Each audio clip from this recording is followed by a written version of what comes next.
ya estoy en contacto con el capitán Jorge Sáenz. Jorge, muy buenos días. Muy buenos días, Mario, encantado de estar otra vez junto a ti y a los oyentes.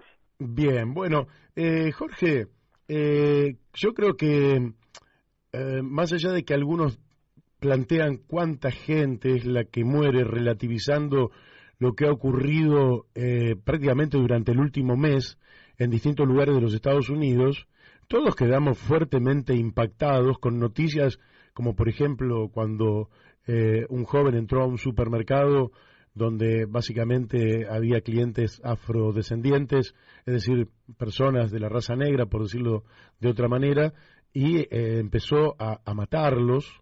Y después nos encontramos también con otro joven que entró en una escuela y asesinó a 19 niños y a 2 maestras. Son escenas absolutamente horribles, y aparte hubo otros episodios. Y empecemos de lo general y después vamos a lo particular.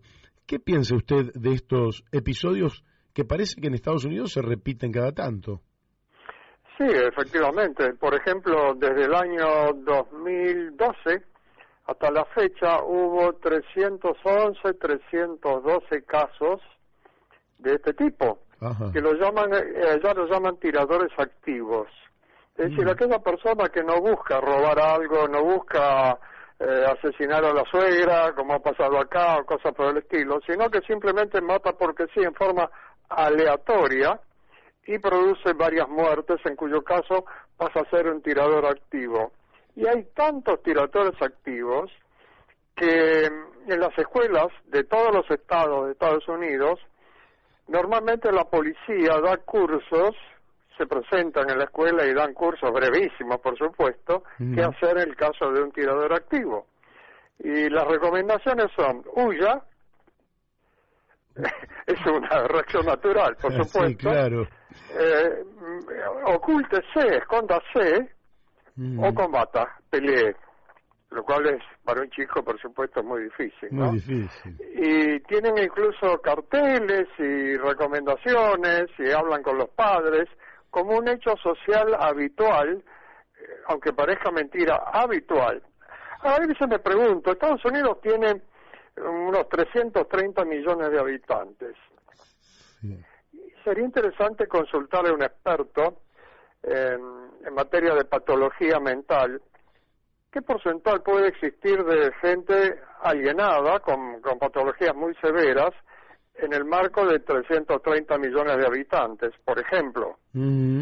Y es mucho, son muchos habitantes. Por ejemplo, Rusia no llega a 150 con un país tan grande, ¿no? Claro. No es muy bien bendecido por la naturaleza, porque tiene algo que es inhabitable, como Siberia, etcétera, el norte, ¿no? Pero más allá de la geografía, pienso que esto está vinculado con varios aspectos. Primero, la cultura norteamericana, que hay un paralelo con la nuestra interesantísimo, que después, en todo caso, comentaría.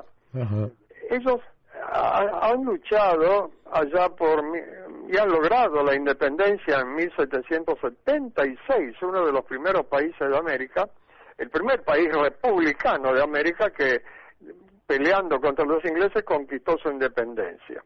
Sí. Y además un país salvaje en cuanto a la geografía, en cuanto a la lucha contra los indígenas, que el habitante normal tenía armas, y esas armas fueron utilizadas contra los ingleses, que ellos llamaron Minuteman, es decir, el hombre minuto, porque tomaban un peón rural con una de estas armas de avancarga, y en un minuto lo hacían un combatiente, un miliciano.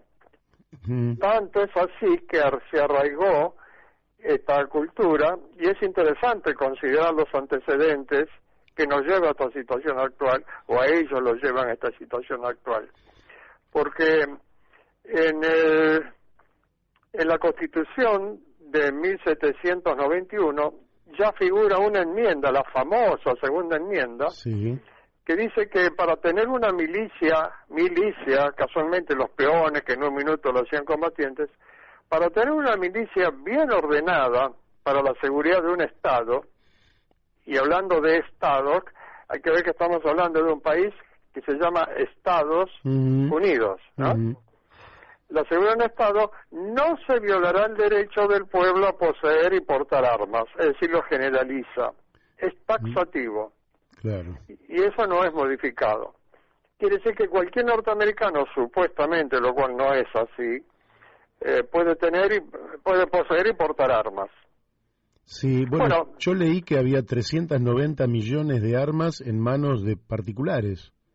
En realidad no se sabe, porque en algún momento hice un curso allá en Washington, en la ATF, que es Alcohol, Tabaco y Armas de Fuego, que nos dio un curso a todos los países americanos, excepto Canadá, y no se sabe cuántos son, no se saben. Sí, están arriba de 200 millones, hablan de 280 millones, hablan de 80, 90 millones de tenedores de armas, de manera que no se sabe. ¿Y por qué no se sabe? Porque Estados Unidos tiene aproximadamente 1.500 fábricas de armas. Reitero, 1.500 fábricas de armas. Increíble. Sí, efectivamente. Si uno hace memoria, puedo nombrar 5, 6, 7, 10. Smith & Wesson, Colt, Ruger. No, 1.500 fábricas, es una cosa de locos. Bueno, 1.500 fábricas y además el tiro, la práctica de tiro en ese país, más toda la actividad vinculada con las Fuerzas Armadas es fabuloso. Tiene un ejército importante, algunas veces fueron llamados los americanos, el ejército americano, como los gendarmes del mundo, ¿no? El que se portaba mal los retaban desembarcando, por ejemplo. Bueno, más allá de eso, que eso no deja de ser una exageración, más allá de eso es un país guerrero. Incluso un poco después de la independencia, que fue en 1776, que coincidió con la creación del Virreinato del Río de la Plata, qué diferencia abismal, ¿no? Conceptual. Sí. Por allá un país, por acá una colonia. Bueno, ellos volvieron a combatir con los ingleses en 1812 y de ahí en más intervinieron prácticamente en todas las guerras, más algo que entró en nuestra cultura, en nuestro conocimiento a través de las famosas películas de Far West, ¿no? Y la conquista del oeste, que entraron a los tiros y se defendieron a los tiros. Estados Unidos es un país de grandes altibajos. Tiene 280, 290 premios Nobel y el país que le sigue tiene menos de la mitad, que es Inglaterra. Caramba, tiene genios, ¿no? Sí. Además tiene las mejores universidades del mundo, ocupando los 4 primeros puestos de las 10 mejores del mundo, y eso da un perfil técnico, cultural muy importante. Pero por otro lado, recordarás, Mario, la famosa ley seca. Sí, claro. Y ahí empezó la mafia, Al Capone, cara cortada, y los asaltantes de bancos y demás. Y encontramos también personas de... La ley seca era la prohibición del consumo de alcohol. Exactamente. Para los oyentes que por ahí no quedan despistados. Porque... perdón, sí. Debería cambiar un poquito. Se prohibió el alcohol, el consumo de alcohol. Y bueno, eso originó inmediatamente un mercado negro, originó las mafias, los mercaderes de alcohol, y además el armamento y todo ese tipo de cosas. Es decir, que las prohibiciones normalmente generan mercado negro. Sí. Es una buena conclusión esa. Sí, es así. Bueno, y además la cultura de las armas y demás, y el muchachito del cowboy y todo ese tipo de cosas.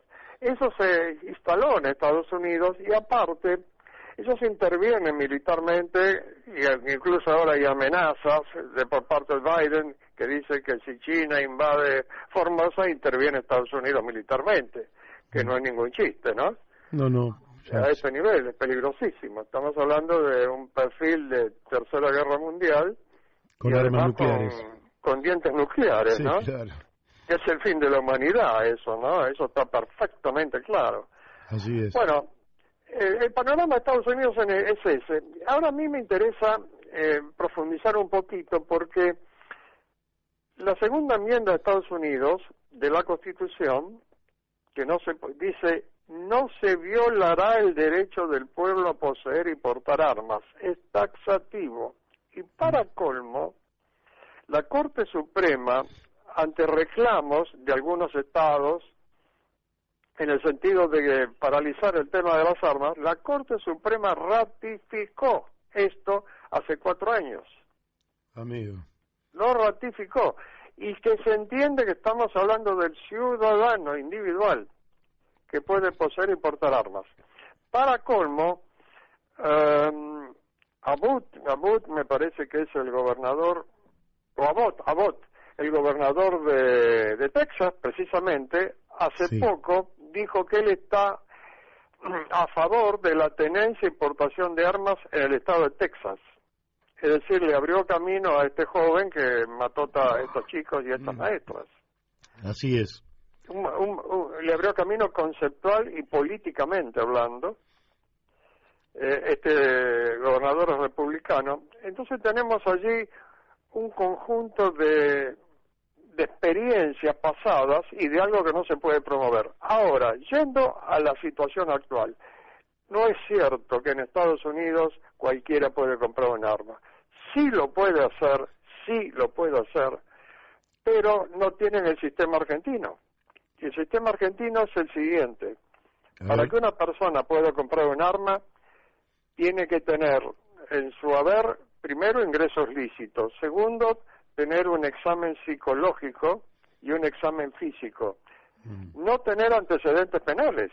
Ajá. Entonces, ahí se convierte en la que se llama figura de legítimo usuario de armas de fuego. Muy bien. Entonces lo filtran, es decir, no todos en nuestro país, pero ya no tienen ese filtro. Ahora, cualquier persona. ¿Eso lo habilita uno para la tenencia y también para la aportación? Es decir, ¿En la Argentina? Sí. No, solamente para la tenencia. La tenencia es que el Estado le concede a un ciudadano argentino, le concede la posibilidad de tener un arma.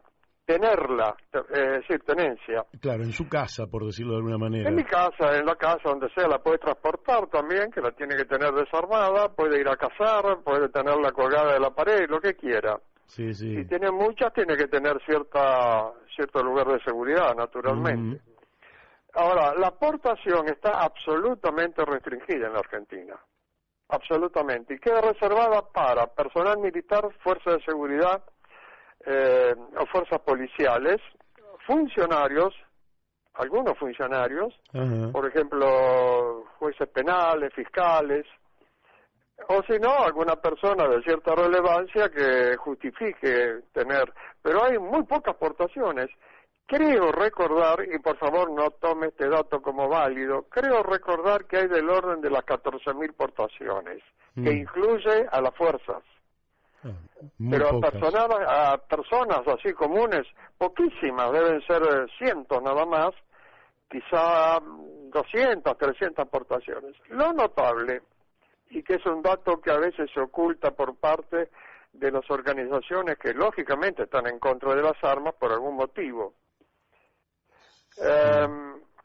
Lo que no se menciona es el comportamiento de los legítimos usuarios, dado que, por ejemplo, en 1999 se hizo una estadística de aquellas personas que habían cometido alguna infracción o bien habían disparado contra otra persona en el ejercicio de la legítima defensa, que no es justicia por mano propia, es completamente distinto. Sí, no, es legítima defensa.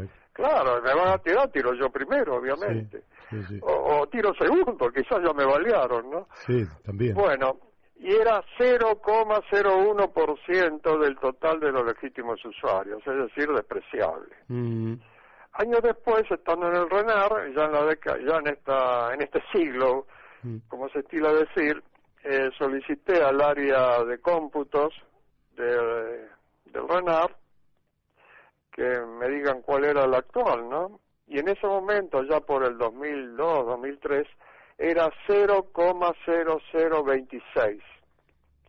En consecuencia, el legítimo usuario, el legítimo tenedor, no comete delitos, simplemente se dedica a estar tranquilo porque tiene un arma por si viene alguien, a disparar contra un cartón o contra un blanco de otra naturaleza, en los deportes diferentes, a coleccionismo y a caza. Es así. Claro. Cuando escucho a las personas, respetables por cierto, porque tienen sus motivos, en contra de las armas, de desarme, que está patrocinado por IANSA, una institución británica, por supuesto siempre están los británicos en alguna cosa metidos, ¿no? IANSA se llama, que patrocinan el desarme mundial desde Londres. Bueno, he escuchado a las personas que están en contra de las armas que dicen, las estadísticas dicen que hay un número importante de accidentes domiciliarios por la tenencia en domicilio y hay muchos niños que han sufrido heridas por jugar con y no es cierto. Primero que no hay estadística de eso, se puede sacar, por supuesto, pero no hay, no es noticia. Y además la gente que tiene armas tiene un curso en el cual se le dice cuidado con el tema seguridad. Un arma en casa puede ser un gorila enjaulado en la medida que uno no lo enjaule. Claro. Y tiene que tenerlo allí en condiciones de seguridad máxima. Ese es el panorama real. Ahora, más allá de decir estoy a favor, estoy en contra, muchos políticos se han expresado últimamente a raíz del episodio ocurrido en Texas, que están en contra de las armas. Y eso es un efecto político para lograr votos, porque lamentablemente el grado de inseguridad ha crecido muchísimo en nuestro país. Lamentablemente también no hay códigos por parte del asaltante que tira igual, tira por placer, por matar, porque está drogado. Y algo de eso existe también, porque por ejemplo... Sí, me consta. Claro, anteriormente... antes del año 90, cuando realmente se tomó el toro por las astas y se definió una ley de armas que pasó a ser la más avanzada del mundo en cuanto a control, aunque parezca increíble. Eso me consta porque participé en el año 99 de una convención, mejor dicho, de una asamblea en Viena de las Naciones Unidas, donde estaban haciendo un protocolo contra la fabricación y tráfico ilícito de armas de fuego. Ajá. Fui varias veces, bueno, acá tengo un perro, se nota, ¿no? Se nota, se escucha. Sí, ¿es un perro de policía? No, es un canella. Bueno,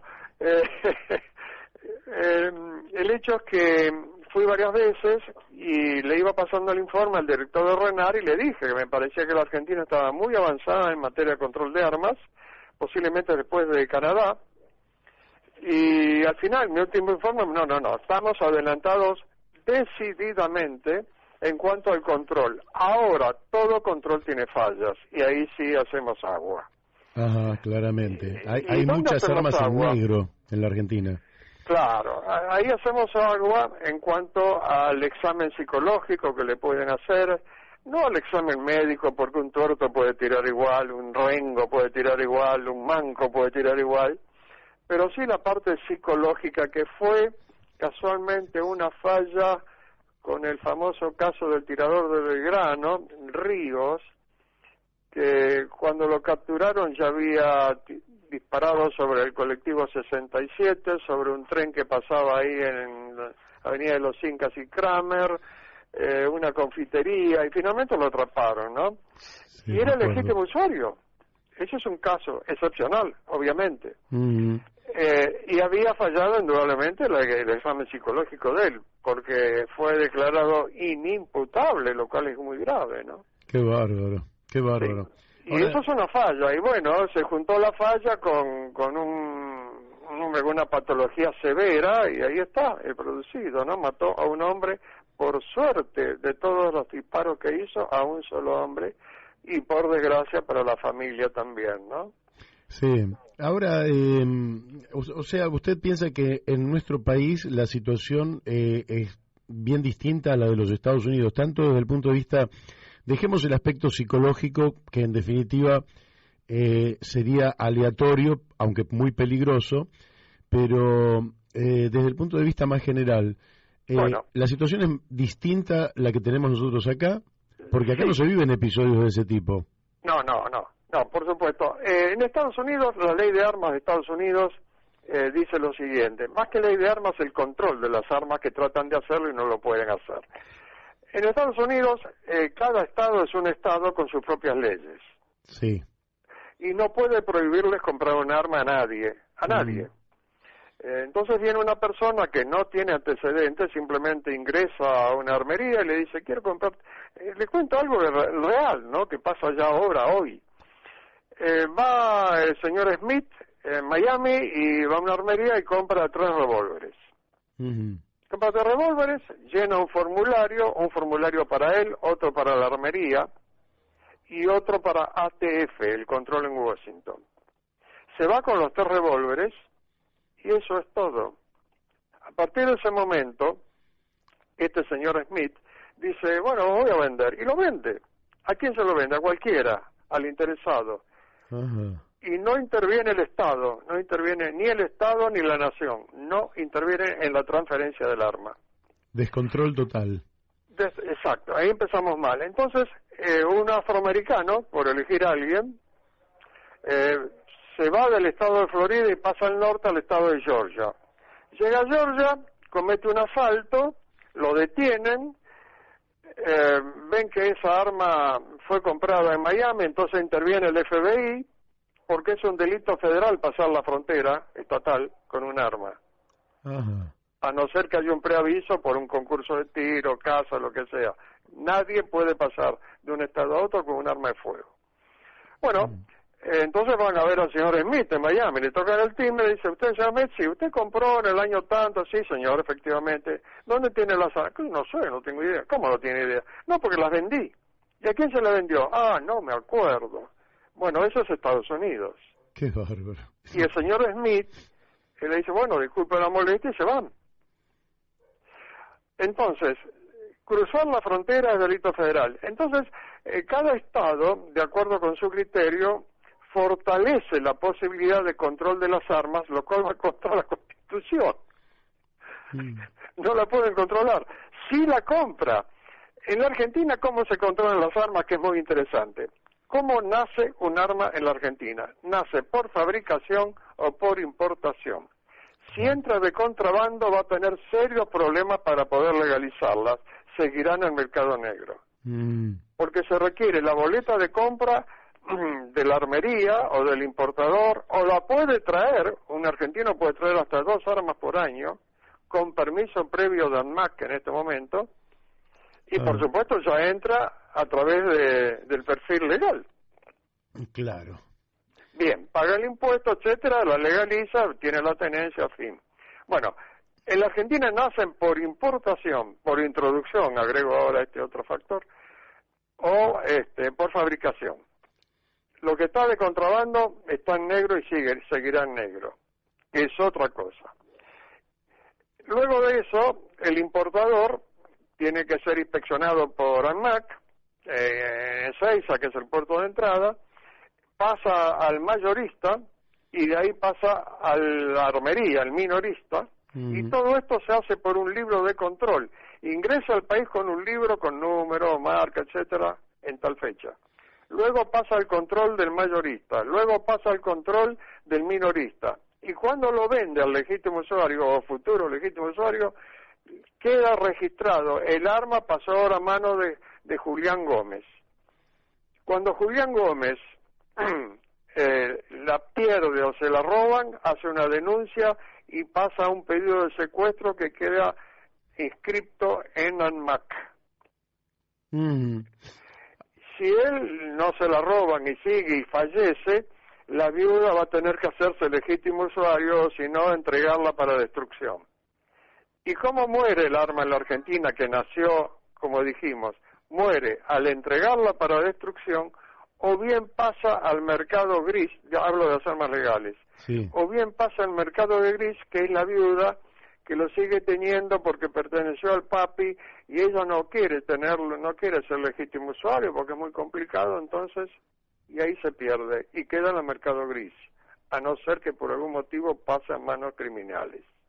Le hago un par de preguntas. Primero le voy a comentar una situación personal. De los tantos robos que yo tuve, el 13 de julio del año pasado, caramba, me cruzan un auto acá en Villa Luzuriaga, La Matanza, me cruzan un auto, creo que era un Peugeot 306, yo iba en un Prisma Joy, mío, personal, 2017, iba con mi hijo y con mi mujer, me cruzan el coche y bajan 5 personas, las 5 personas estaban armadas, bajan los 5, incluso el que manejaba, bajan los 5, 2 vienen sobre mí, 2 van sobre mi hijo, 1 va sobre mi señora, nos hacen bajar. Lógicamente que yo andaba con mis lentes de ver de lejos, con los que manejo, y vi perfectamente las armas. Cuando, bueno, se llevaron el coche, lógicamente nos bajamos, se llevaron el coche, nunca más apareció. A los 3-4 minutos, porque esto ocurrió a 700 metros de la comisaría de La Matanza, de Villa Luzuriaga, a los 3-4 minutos llega un móvil de la policía.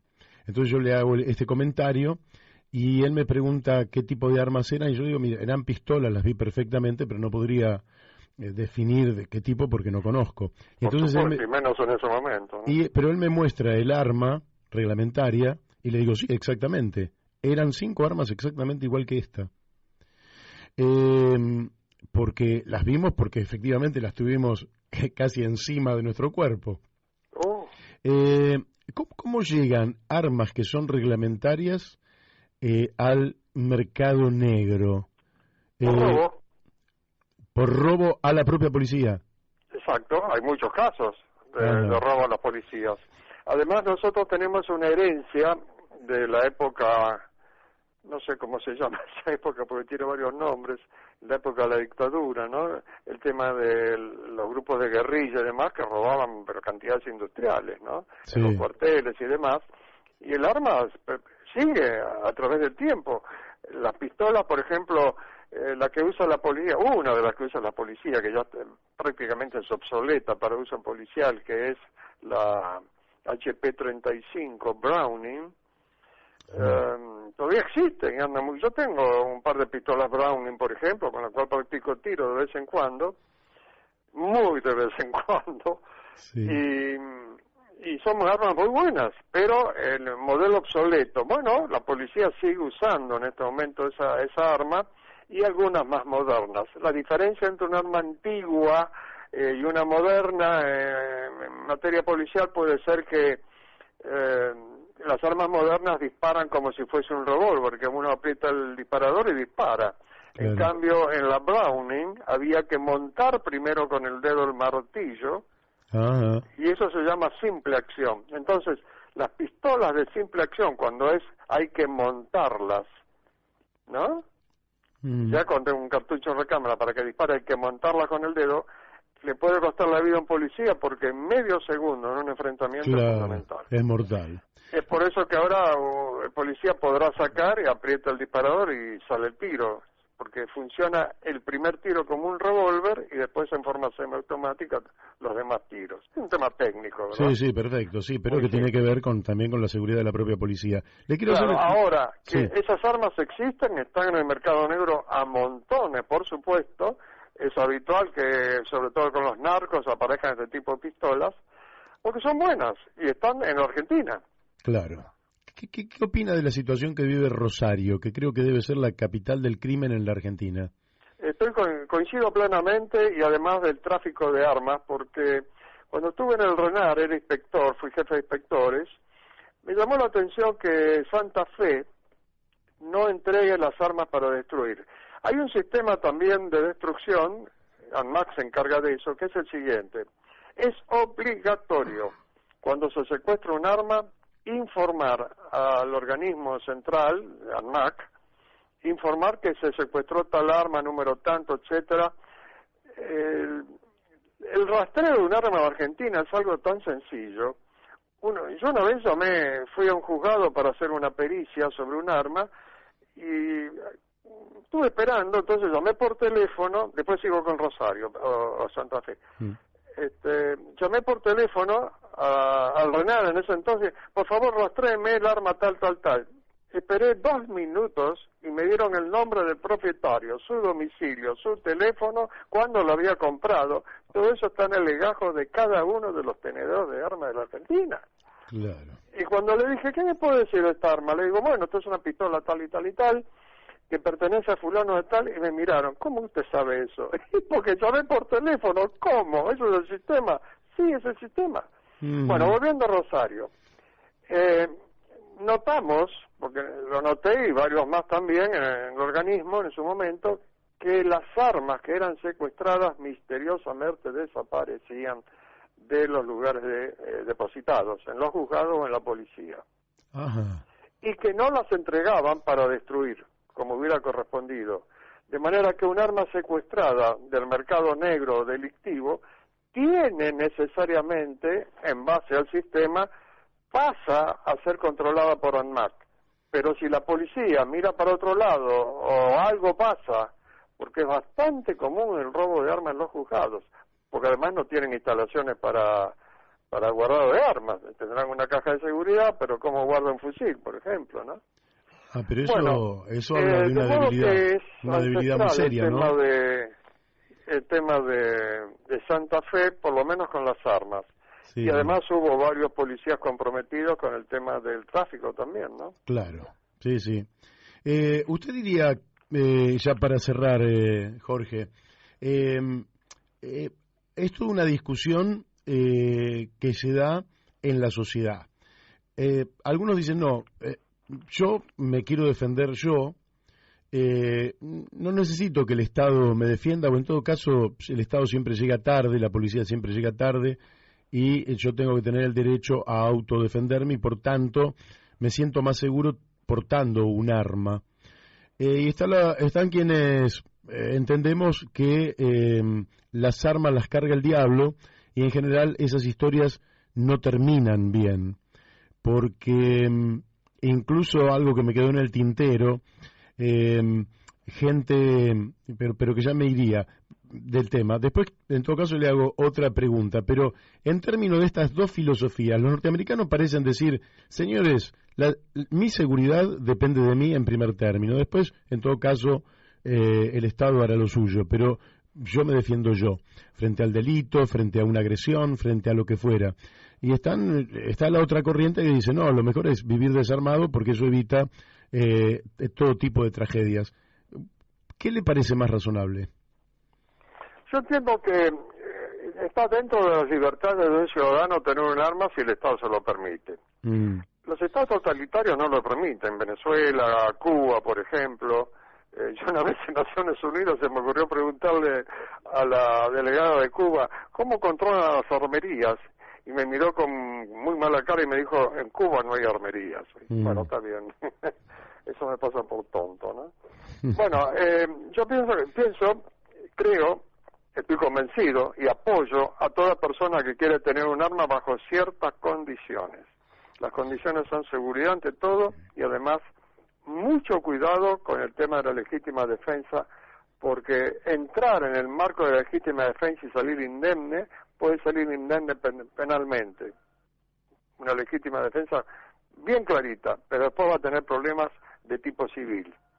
Claro. Lo van a demandar, los compinches del muerto le van a hacer problemas, lo acosan, lo amenazan. Es muy difícil en la Argentina. Yo tengo portación desde 1973. Jamás tuve un problema, porque lo más importante de todo es la mente. Sí, claro. La mejor defensa es la mente, no el arma. Y ahí está la grave equivocación de la gente que están en contra de las armas. Hay que controlar a la persona, hay que educar a la persona, en las escuelas, en la televisión, en donde sea. Correcto. Porque la mayor defensa es la mente. Y hay algo que se llama, lástima que no tenemos mucho tiempo, pero muy interesante, que se llama el Código de Colores de Cooper, que cuando lo aprendí hace varias décadas lo empleé, que es el siguiente: estar atento. Mente en blanco no está atento, hay que estar en mente en amarilla, fijarse, esto no me gusta, no me meto por acá, no me gusta la hora, no voy a ir a esta hora, ando por este camino, esos dos son sospechosos, entonces me voy. Es decir, evitar el conflicto. Sí. Y evité varias veces intentos de asalto que me di cuenta. Claro. Bueno, uno entra en amarillo al ámbito en que se mueve. Si ve algo raro, pasa a naranja, ese es el código de colores, pasa a naranja, cuidado que esto es serio, y rojo es actuar, pero de naranja hay que huir, siempre huir, ¿qué es lo que hice? Soy un cobarde, Mario. No, está bien, evitó el conflicto y es más inteligente que exactamente provocarlo.